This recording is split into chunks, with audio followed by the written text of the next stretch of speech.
Welcome to Logos Live. I'm Robert Martin, Director of the City Bible Forum in Melbourne, and I'm your host for the show. Logos is Greek for word or message, and Logos Live engages the Christian message before a live audience in the CBD of Melbourne. And do we have a live audience here today? Yay! And we also aim to have a bit of fun. Who said exploring the big questions of life shouldn't be enjoyable? At age 14, Tracy Trinita was given a modelling contract in New York. She modelled for top designers and travelled the world, but this didn't make her happy. So she embarked on a spiritual quest and found something far more satisfying. And she joins me now as she shares her story. Please welcome Tracy Trinita. Hello. Well, Tracy, welcome to Logos Live. It's great that you can be here today. Thank you so much. I'm extremely excited to be in Melbourne and in this place. Now, Tracy, you're from Indonesia, yet Tracy doesn't sound like a particularly Indonesian name. Can you tell us, how did you get your name? Well, my whole family loved tennis, and there is a legend by the name of Tracy Austin. Mm-hmm. She won lots of champions at the age of 14. My parents hoped that by giving me the name Tracy, that I'll be a tennis player, and I'm the only one in my family who doesn't know how to play tennis. Oh, no. Do you like playing tennis? No. No. Okay. Well, we do try to have a bit of fun on Logos Live, and today we're talking with Tracy Trinita about when the model met the designer. So, Tracy, in today's quiz, I thought we'd test you on the world of modelling. Oh my gosh, I'm nervous. You're nervous? Do you feel qualified at all? Maybe I forgot some of the terms. Okay, we'll find out. Question 1. The 2001 movie Zoolander was a satire on the fashion industry starring Ben Stiller, who plays male model Derek Zoolander. Now, which of the following actors and models wasn't in the cast of Zoolander? Okay, no pressure. Okay, who was it? Was it A, Heidi Klum, B, Gisele Bundchen, C, Donald Trump, or D, Tracy Trinita? I think Gisele Bundchen is not there. Correct, you got it right. Yes, big round of applause. Now, you were actually in Zoolander. You had a minor role as a dancer. Tell us, what was it like? It was amazing. Ben Stiller and Owen Winston, extremely funny on the shooting day. Even before the camera's on, they constantly make fun of each other. We constantly laughing, and it was great. The scene was supposed to be, I asked Owen Winston, like, hey, would you like me to teach you how to dance? And I do the hula hula dance Hawaiian style.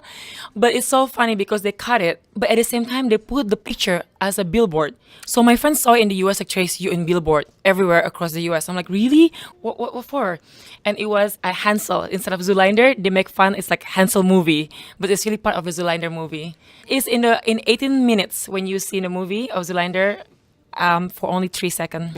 A great experience for you, though, was it? It was so much fun. Okay, question 2. The Elite Model Look Competition is the world's premier fashion modelling event designed to discover and launch fashion models. How many people enter the competition each year? Is it A, 0? No one's interested in modelling? Is it B, 3,500? It's a pretty small pool of moderately interested contestants. Is it C, 35,000? Quite a lot of people enter. Or is it D, 350,000? The competition's enormous. It seems that everyone wants to be a model. Is this international or national? Yes, that's national. I would say the last one, D. D, and you're correct. It is, 350,000 people enter, which means it seems like a lot of people want to do modelling.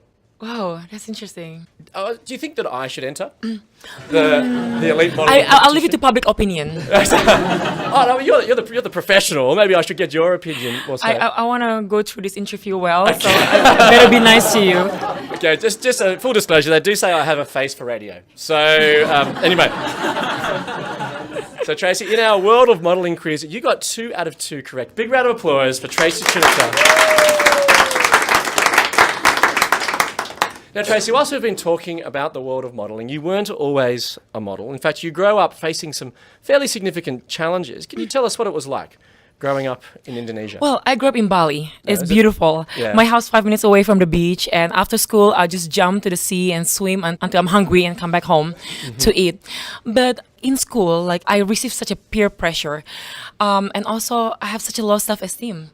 I would say 3 identity crises at a very young age. How old were you when you had this identity crisis? I think I was around 12, 13 when I really discovered that this really bothers me.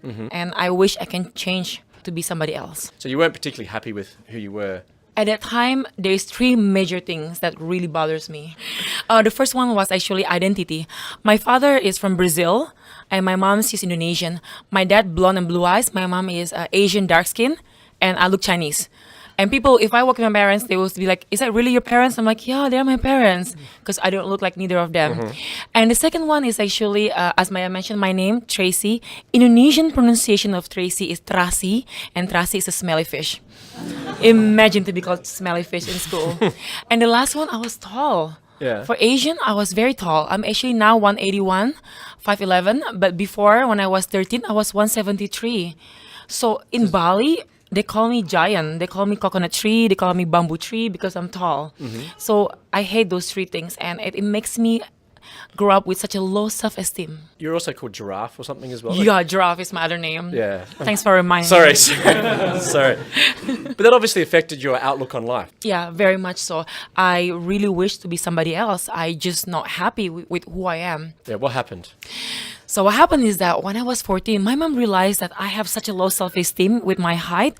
So she thinks that maybe modeling contest will help me to boost my confidence. So she signed me up for this modeling competition in Jakarta. It's the biggest modeling competitions for teenagers. Whoever the winner of the year become instantly the most famous model of the year. So I joined these competitions. When I come back home to Bali, all of a sudden people like, "Hi Tracy, I saw you on TV last night. I saw you in the news today." And people start to like come to me with my real name, not Tracy, not Giraffe, not anything else, but Tracy. And then they applaud me, and I have so many friends all of a sudden. And for the first time, I felt love, accepted, and I feel for the first time I'm somebody. So you actually won that competition? Yes. It was like from nobody to somebody moment overnight. Wow. So how did it feel when you won? It felt so weird. People just applaud so loudly, and then your face in every newspaper in Indonesia, every magazines for the next few months, and people on the street knows your name. It's so weird because someone's like, "Hey, Tracy Trinita, Tracy Trinita."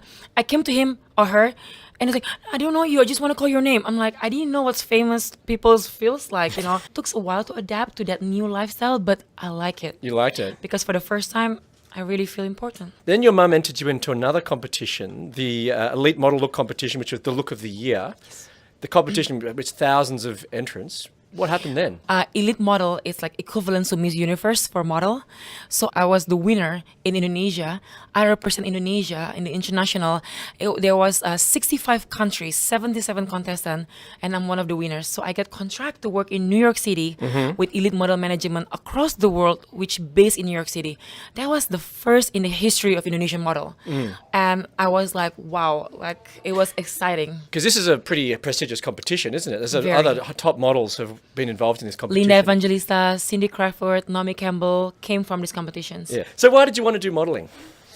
At first, I hated. At first, I was so annoyed the fact that people touch my hair, put so much stuff on my face, and telling me what to do. But when I start to see the result and how people appreciate it and how much money I can make, I start to really like it because I felt like for the first time, I felt important and I felt independence financially, especially. So after sometimes I start to appreciate it and I start to pursue it for more because for the first time I feel happy. And I thought happiness can only be found in wealth and fame. That's why I want to pursue more of modeling in order to be happier. I thought maybe by increasing that will make me happier. So were you happy? For sometimes, yeah. For sometimes, in the beginning of that, it's actually so much happiness. It was the best year of my teenage life. Yeah. 14 was really the highlight. So you went to New York as a model at 14. So what was it like? So after I won these competitions, the agency in New York asked me like, "Tracy, the price is $50,000 when you will come to New York to work as a professional model." I'm like, I want it. And I came to my parents, like, "Okay, parents, I want to go to New York." And they're like, "Are you kidding? You're only 14. Like, no, you go to school. Like, you cannot go anywhere." And I was begging my parents, and I was like, please, please, I want to be the first ever model who worked with elite agency across the world based in New York City. No one ever been there before. And I keep telling my parents, like, "Mom, Dad, it's better to be the first no one can replace you. The best, there will always be the best after you. And they're like, no, that's not even a good argument. So, so, so then finally, I think my mom pitied me and she said like, okay, you can try for 1 year. If you keep up with your school, if you still be the Tracy that we know, you can actually stay longer. So going to New York City alone, 14 to 15, it was a new adventure. You eventually got some work though. Yes. In New York. So who did you model for? People often think like modeling world is such a glamour world. Yes, on the outside, but it's so much hard work in the inside, like behind the scene. They say models work hard, but don't you just stand and look at a camera and just smile? Or no, not even smile. You're not supposed to smile. You just stand and look at a camera. Yeah, exactly. You're supposed to look like you're angry. I'm kidding. Okay. Maybe they're angry and hungry. So you say models work hard. How do models work hard? You know, to get a job, you have to do auditions. And out of 100 auditions that you go to, at least maximum, you probably get 10 jobs. So 90 people say no to you. Magazine or house of labels or advertising will say no to you because you're not the model that they're looking for. Right, yeah. And one audition, oftentimes, up to 1,000 model audition for that. Wow. So imagine they have to pick out of maybe 200, 500 or 1,000 model just to be that one person they're looking for. So it's lots of hard work. But the glamour part of it is that on the photo shoot, you're the star. It's all about you. They will dress you, they will put nice makeup on you, nice hair, and people focus on you. But then when the photo shoots finish, you're back to normal. You go back home, sometimes using train, sometimes using bus, until you reach out to fame, certain level of fame, then you can actually have all these privileges that not common model have. Now, when I was a kid, they told me when there was a camera, you had to look at the camera and smile. Now, most models don't smile. Why is that?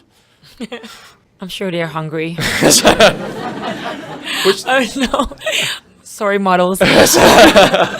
I think there is two types of models. First is commercial. Commercial is the very happy, the cheery one. It's basically they try to promote a products and they don't have to be tall. And the second one is we call it catwalk models or high-end models, which they're very elegant and very like just posing and much more like smile with your eyes. It's if you can smile with your eyes, you can be a model. It's lots of people trying out there now. That's right.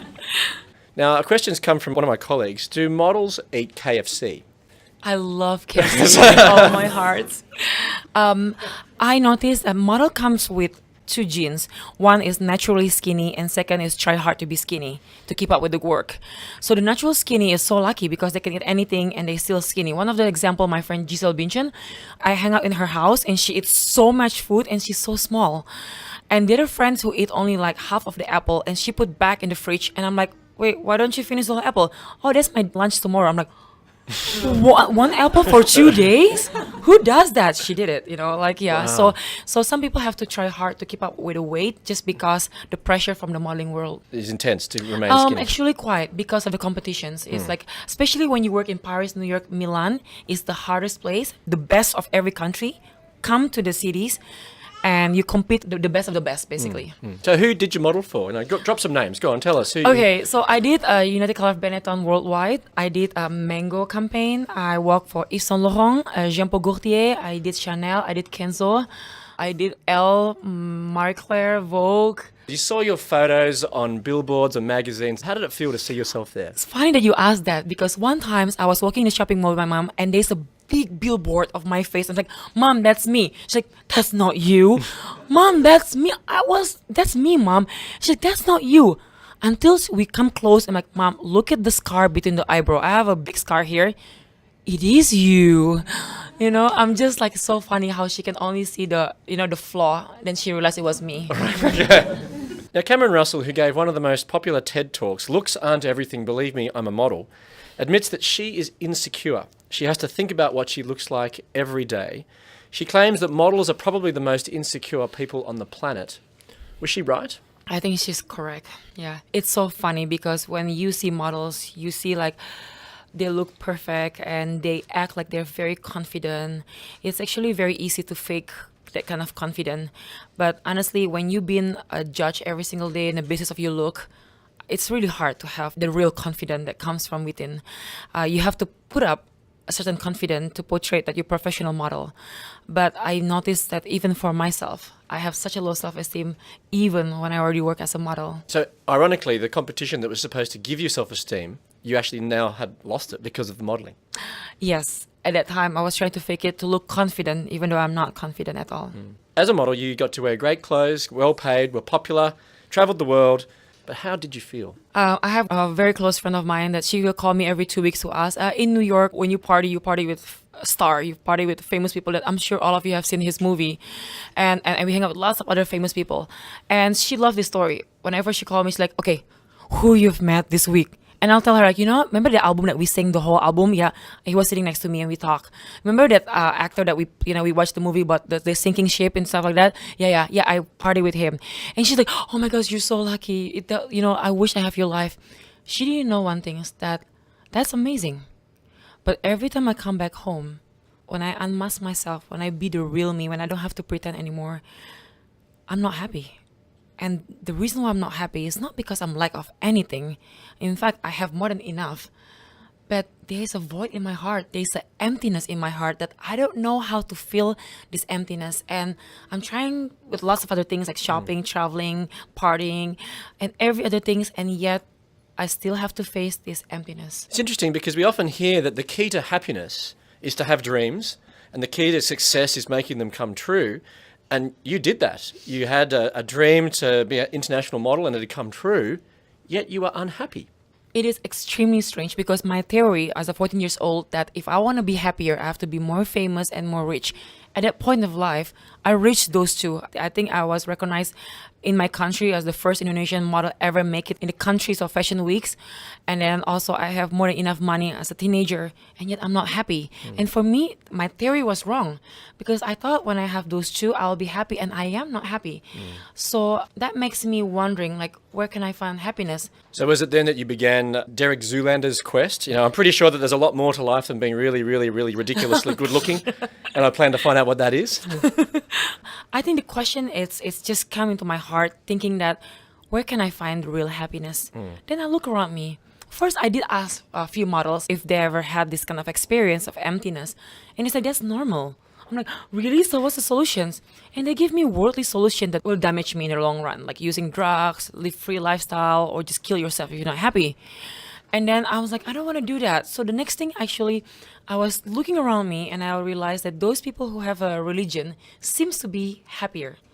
So I'm like, maybe what they have that I don't have that I should have, which is religion. But the next question is, but which one? I come from such a mixed belief system. So I have to make decision, but which God, which religion? Now, we also hear that happiness is an inside job. It's up to us in our own decisions and choices to make us happy. So why couldn't you find happiness on the inside? Why did you have to go outside? At first, I thought that was the solutions. And I tried my best to find the happiness within me and do my best to fill all this big hole of emptiness in my heart with everything. And yet it remains empty. So then I realized it should be something much more powerful than me to fill this emptiness. And that's why I thought, who else is more powerful in the world than God? Even though I don't know him, but it seems like the idea of people who has, seeing people who know him, there seems to be happier. And the next question is, again, which religion? How do I get to know him? Which religion? And you know what I did? What did you do? In New York apartment, I was just like lay down in my bed and look up to the ceiling and I was like, to the real God, to the one who made the universe, can you please reveal yourself to me? That was my agnostic prayer. I don't know which God I should pray to. I was just asking the real God, please reveal yourself to me. And you know what happened? What happened? Nothing happened. Nothing happened. But I actually wish there's a voice saying like, Tracy, this is God. Yeah, it's a phone call. Yeah, exactly. It's like, but God answered my prayer later on. I didn't realize that, but looking back, I realized that was the answer to God's prayer. So how was that prayer answered? My agency asked me if I would like to move to Paris, and I moved to Paris. But it's so interesting because Paris, from modeling's perspective, was amazing. I got amazing job, meeting lots of amazing people. But there's one friendship that really, really got used to change my life. This girl, she studied at Sorbonne University, and she asked me to go to church. And I'm like, no. Because Sunday is my sleeping time. I only wake up when I'm hungry. So normally around 2 o'clock, 3 o'clock in the afternoon. You have an apple. Yeah. No, I'm the lucky one. The skinny Okay, one. right, I'm kidding. yeah. I'm kidding. And then what happened is that she insists I should come to church. I did because I just want her to stop asking. So I went to church with her, and I don't know what to do. I look around me, and there's something different. I see a glow in people's face. The glow is not because there is lighting. The glow is not because of makeup, glitter, or they look amazing. No, they look simple, yet they're so happy. And I want to know why they're so happy. And that was the first curious questions that came up in my heart. It's like, why they're happy. I want to know why they're happy. I want to be happy like them. They're simple but happy. So what happened after that? So I said, like, is it possible because they know Jesus? Is it possible because they're Christian? But at the same time, there's something within me say, like, no, Tracy, do not easily believe in religion. You have to do your homework. You have to investigate everything, and you have to get the answer that really makes sense in your mind and touch your heart. So I did. So I said, like, okay, there's 6 belief systems that I really like. I want to dig in more. I want to ask them the same questions, and I want them to answer every question, the same questions, and I want to see the answer. So I asked the question, like, why God create human being? Who is God? What God looks like, and then, like, what's the purpose of existence of humankind? Why there's suffering in the world? And one of the most profound questions I asked also, where do we go when we die? To my surprise, all belief systems doesn't talk about the same God because their description of God is different. The description of even the purpose of humankind is different. And the most profound one is destiny. All these 6 religions explain about destiny differently, as if they talk about these different things about God and different ending. But one thing that's so profound is the answer that Christian faith gave me that really touched my heart. What was that? And makes sense in my mind. That we are wrong. We done lots of wrong things, even without we realize that. We hurt people. We live in a broken world. And that's really makes sense because, like, yeah, I see that. I mean, that's true, gitu. Even though I denied that I'm actually a bad person, but I've done many bad things. And second is that God not just leave us like that, but God comes to the world in Jesus, and he lived a perfect life, healing, rising people from death, and lots of other miracles. And he is the one who we spoke to the unwanted in the society, and he is just amazing person. It's so funny. I have so much opinion about Jesus Christ before I read the Bible, before I really study about him. But when I read the Bible, when I study about him, he's so different. He's the most amazing person on earth. And then the most beautiful one as well is that God promised that he's the way, the truth, and the life. And no one comes to the Father, to heaven, except through Jesus. And he also says that if you believe in me, you'll be with me in paradise. And for me, that's the only promise that God come to the world to save us. Other faith is about us reaching out to God, but this is the only time that God reaching out to us. And for me, a bit too good to be true at that time, but it's the most beautiful love story. It's the most beautiful God reaching out to humankind who will never find him and ask for help. Now, as part of Logos Live, we reflect on the Bible, the Logos, and the part of the Bible we're reflecting on today comes from the book of Matthew. And Jesus said once to his disciples in Matthew 5:16, he says, "In the same way, let your light shine before others, that they may see your good deeds and glorify your Father in heaven." So what does that passage mean to you, Tracy? Before I became a believer, I read that passage and I realized, like, the people who really devoted themselves to Jesus, who really repent before him, who really live a new life in him, they're glowing, their face radiant, they have a new lifestyle, a new motive, and they're selfless, they're not selfish, they're just kind. They do lots of impactful things to the point that I look at them and I realize, like, why you're so nice, why you're so generous, why you're constantly helping others, why? And then they say, like, because we want to glorify God. So I suppose just on that, so this light shining before others, you saw that in the glow that you saw in these people. The face glow and also their behavior. They're so generous, they're so different. I never seen this kind of people in modeling world. And now as a believer? Before I become a believer, I tried to change myself so many times. And I still come back after 2 weeks, after 3 weeks, after 2 months to the old me. It's just really hard to change. But when I accept Jesus as my savior, I repent of my wrongdoings. I say sorry for all the things I've done wrong in life. I say to Jesus, come into my heart. I trust what you say in the Bible. I trust what I've learned about you. And I trust that you're God who comes to the world. You're so personal to us. Please change me. That moment, actually, I change. Like, without effort. It's like effortlessness change. And for me, that was a miracle. And even my family call it miracle as well. I used to be grumpy. I used to be selfish. Lots of negativity about me. And when I become Christian, I was so joyful. There's something lift up from my shoulder, a sense of liberating, of freedom to be who I am. I didn't realize this, but God started to heal my identity. God started to give me a new vision, a new behavior, a new heart. And I look at models not as my competitions. I just like, if I can help you, please. If you can get the job, please do. Like, I just changed.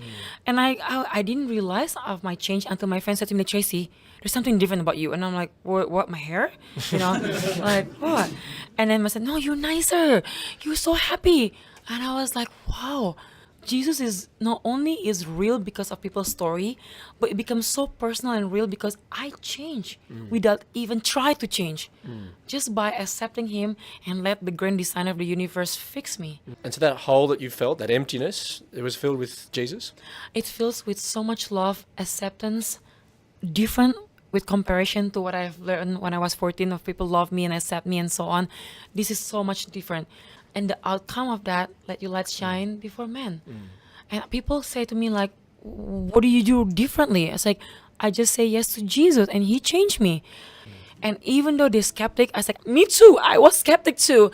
But when I met him, he changed me. And find out yourself, ask the question I asked and discover and don't miss out because it's amazing to be in his presence. How is life different for the model who met the designer?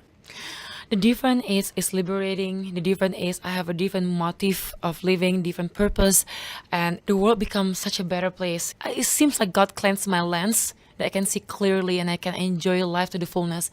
And the purpose of my existence is no longer to gain fame or to gain wealth, but is to enjoy the every blessing that he pours and to be a blessing to other people with every resources that he's given me. God healed my identity and God gave a new purpose. And one more thing is that I really give me such a grand security is that if I die one day, I'll be with him. And even knowing him now is already amazing. To be with him forever, it will be the best thing. I'm not looking forward to die, but I'm not afraid of death because of the hope that I have in Jesus. Let me leave you with the Logos for the day from Matthew 5:16. In the same way, let your light shine before others, that they may see your good deeds and glorify your Father in heaven. I look forward to you joining us next time for Logos Live. Please thank our guest today, Tracy Trinita. Thank you so much.